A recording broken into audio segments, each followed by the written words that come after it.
Hello viewers, I S.K. Sharma welcome you to my YouTube channel My Soul English. In this video, we will discuss the poem A Legend of the Northland by Phoebe Cary. So let us discuss about the poet first. Phoebe Cary was an American poetess and the younger sister of poetess Alice Cary. The sisters co-published poems in 1849 and then each went on to publish volumes of their own. So the theme of the poem, this poem is a folktale passed down from one generation to another which teaches not to be selfish. It is based in Northland, a very cold place. Once Saint Peter was hungry and he asked for some food from a lady. She was selfish and did not give him even a small piece of cake. The saint grew angry and turned her into a woodpecker. The woman was punished for her greed and selfishness. Now we will discuss the poem in detail. Away, away in the Northland, where hours of the day are few and the nights are so long in winter that they cannot sleep them through. Here poet introduces the place from which her story is derived. That place is Northland, where the days are short and nights are long in winter. People cannot sleep comfortably the whole night because of extreme cold. They often awake because nights are very long.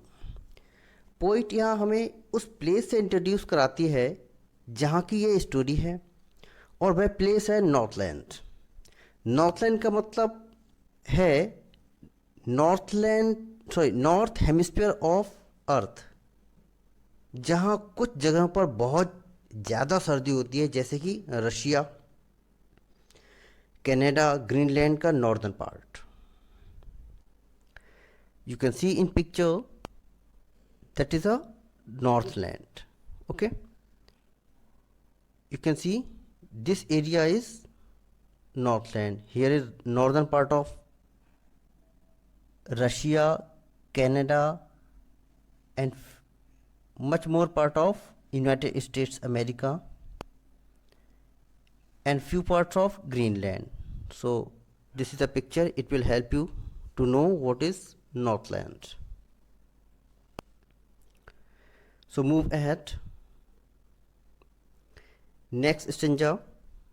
Where they harness the swift reindeer to the sledge when it shows, and the children look like bear cubs in their funny furry clothes. Here poet says that when snow falls, people like to go sledging by tying reindeer to their sledges to pull them. Because of extreme cold, children wear heavy woolen and fur clothes that cover them up fully, so they look like bear cubs. यहाँ poet बताता है कि जब बर्फ गिरती है तो लोग स्लेजिंग करना पसंद करते हैं. स्लेजिंग क्या होता है? बर्फ पर फिसलने को स्लेजिंग बोलते हैं.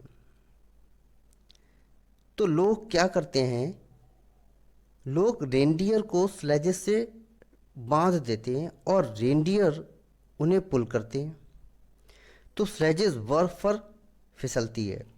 पोइट्स आगे बताती है कि बहुत ज़्यादा गर्मी सर्दी की वजह से बच्चे बहुत हैवी और फर से बने हुए क्लोथ्स पहनते हैं जो उन्हें पूरी तरह से कवर करके रखते हैं, और इसलिए बच्चे बियर कप्स मतलब भालू के बच्चे की तरह दिखते हैं. अब पिक्चर में आपको दिखाया गया है कि ये रेंडियर हैं और ये जो कैरेज है दैट इज़ कॉल्ड स्लेज. इसमें व्हील्स नहीं होते हैं और इसको आसानी से बर्फ में पुल किया जा सकता है. Okay, so move to the next stanza.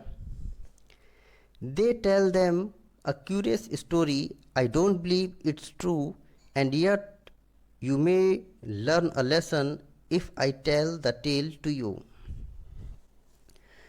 So, in these lines, poet tells that parents in the Northland tell their children a story, although the poet does not think the story is true. Still, children may learn a lesson if it is narrated to them. Poet in line में बताती है कि parents Northland में अपने बच्चों को एक कहानी सुनाते हैं। हालांकि पोइट इसे सच नहीं मानती है, लेकिन फिर भी अगर ये स्टोरी बच्चों को सुनाई जाती है तो बच्चों को मॉरल लेसन तो सीखने को मिलेगा ही। आगे बढ़ते हैं। Once on the good Saint Peter lived in the world below and walked about it preaching just as he did, you know.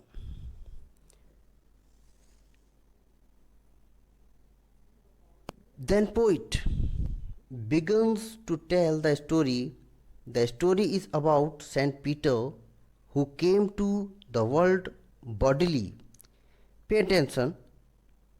On the second line in the world below means he was living in this world among human beings, and he traveled around the world preaching the words of God.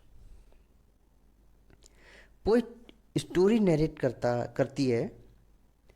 ये story Saint Peter के बारे में है, जो कि Jesus Christ के disciple हैं। Disciple मतलब यहाँ मैसेंजर, उनके शिष्य बोल सकते हो। वह इंसानों की दुनिया में आए और गॉड की रिलीजियस टीचिंग करने के लिए सारे वर्ल्ड में ट्रैवल किया उन्होंने। Next paragraph. He came to the door of a cottage in traveling round the earth, where the woman was making cakes and baking them on the hearth. Saint Peter came to a woman's house in the Northlands just when she was baking cakes. The woman was baking cakes in her fireplace. Saint Peter उस women के घर पर आए जो कि Northland में था। तब वह लेडी केक बना रही थी। विमेन केक को फायर प्लेस में बेक कर रही थी। ओके। एंड बीइंग फेंट with fasting for the day was almost done, he asked her from her store of cakes to give him a single one. So Saint Peter's body was pale and tired at the end of a long day because he had fasted. To provide energy to his body, he asked the women to give him only one of the many cakes that she was baking. Saint Peter की body कमज़ोर हो गई थी और वह बहुत थकान महसूस कर रहे थे। ऐसा क्यों था? क्योंकि सारे दिन उन्होंने कुछ नहीं खाया था, उनका फास्ट था। इसलिए खुद को एनर्जी देने के लिए सेंट पीटर ने उस लेडी से अपने स्टोर से एक केक लाने को कहा। वो लेडी के स्टोर में बहुत सारे केक्स थे। उन्होंने एक केक खाने के लिए मांगा।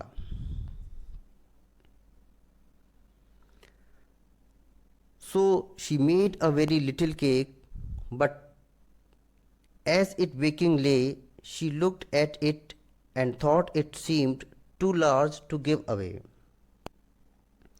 So lady baked a very little cake, but before she could give it to Saint Peter, she started thinking that it was too big to be given. तो हुआ क्या, विमेन ने बहुत छोटा सा केक बनाया, लेकिन जब वह सेंट पीटर को देने जा रही थी तो उसने सोचा ये तो बहुत बड़ा है, इसलिए वह रुक जाती है। Therefore, she made another and still a smaller one, but it looked, when she turned it over, as large as first had done. So the woman kept on making smaller cake, but this also looked as big as the first one. तो इसलिए lady ने और छोटा cake बनाया, but ये छोटा cake भी उस लेडी को बहुत बड़ा सा लग रहा था। Okay, so move ahead.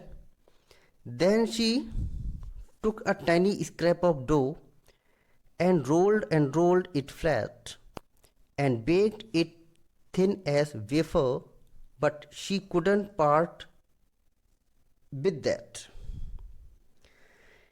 In her third attempt to make a cake so small that she wouldn't mind giving it away, so she took an extremely small lump of dough, and when she rolled out the dough, her cake was flat and thin as a wafer.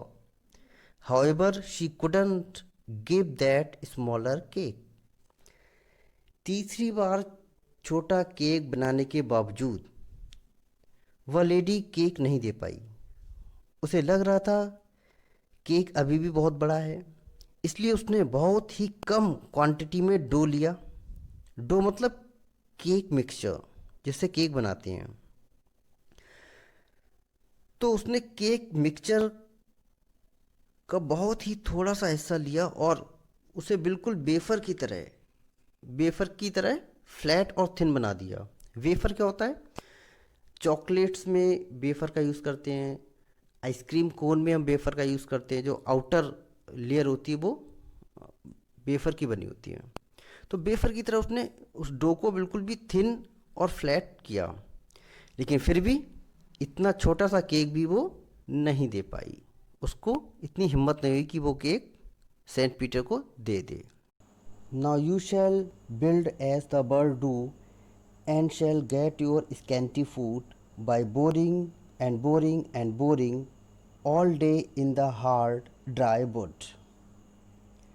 St. Peter cursed the woman that she would have to build her own nest like birds do and must dig holes into hard, dry wood to get food to feed herself. Saint Peter ने woman को शाप दिया कि उसे चिड़ियों की तरह अपना घोंसला बनाना होगा और खाना खाने के लिए उसे हार्ड वुड में होल डिग करने पड़ेंगे। मतलब उसे बहुत मेहनत करनी पड़ेगी खुद के फूड के लिए। आगे बढ़ते हैं। Then up she went through the chimney, never speaking a word, and out of the top flew a woodpecker, for she was changed to a bird. The woman went to the chimney of her house, being speechless, and had turned into a woodpecker. This woodpecker could be seen flying out of the top of the chimney. Women chimney के पास बिना कुछ बोले जाती है और woodpecker में बदल जाती है। इस वुडपैकर को चिमनी से होकर बाहर जाते देखा जा सकता है। आगे बढ़ते हैं।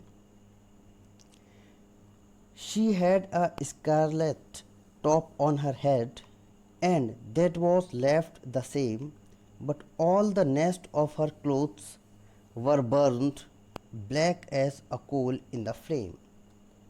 Poet here says, as the woman had been wearing a red cap in human form, as a woodpecker, her head was still the same shade of red in color.